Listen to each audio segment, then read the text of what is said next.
three houses in astrology that get the reputation for being a bit more challenging or for bringing more difficult life circumstances into the conversation. The first one is the sixth house, and that's what we're going to be talking about today.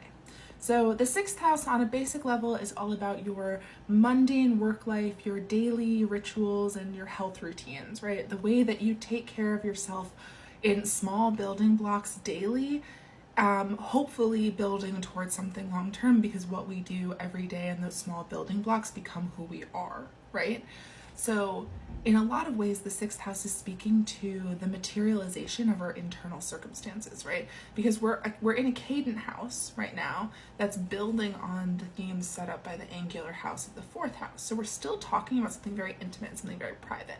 So how does that private life materialize, right? Because now we're starting to talk a little bit more about the part of the chart that deals with our interpersonal relationships with another person or other people, right? So in the sixth house, we can see things like preventative care, right? We can see things like your commute and your relationship with your employees and your coworkers. We can see things like your relationship with your pets. And I've heard it stated as any animal smaller than a goat, like a domestic animal. So pets.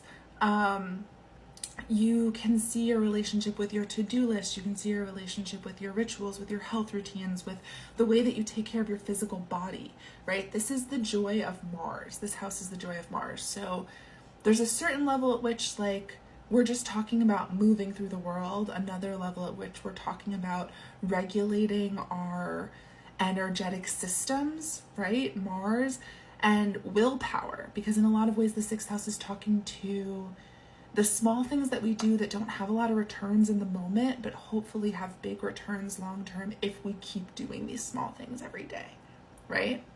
So the sixth house, if I didn't say it, the sixth house can speak to illness and the ways that you treat illness and the people that you go to see for those illnesses. Your errands, your daily life, your daily responsibilities, your commute, yeah.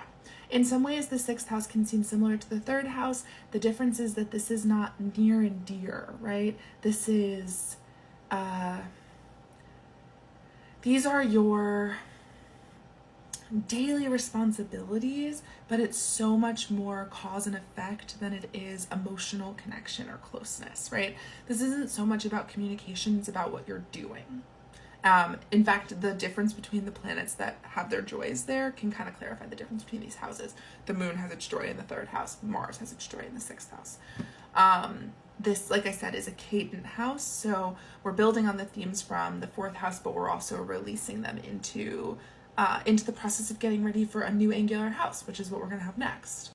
So the sixth house is speaking to the systems of regulation internally, the systems of regulation externally, the way that you handle your body as a system and your life as a system. It is a dark house, it's unaspected, and so placements that sit in the sixth house can feel a little bit hard to access. It can feel like they sneak up on you a little bit, like they come from behind, or like you can't quite know them in some ways, and transits to your sixth house can kind of feel similarly. They can draw your attention to something very suddenly and kind of unexpectedly, or they can have you really focused on regulating your systems, whatever that means.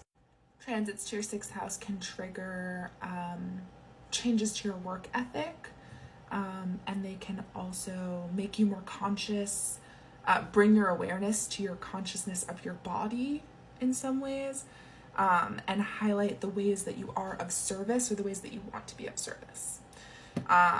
You can look to the ruler of your sixth house for more information about how to approach this house and get to know it, the conditions of that ruling planet, the house it's in, the sign it's in, aspects to it will give you some more information about how to get into this house in like more depth.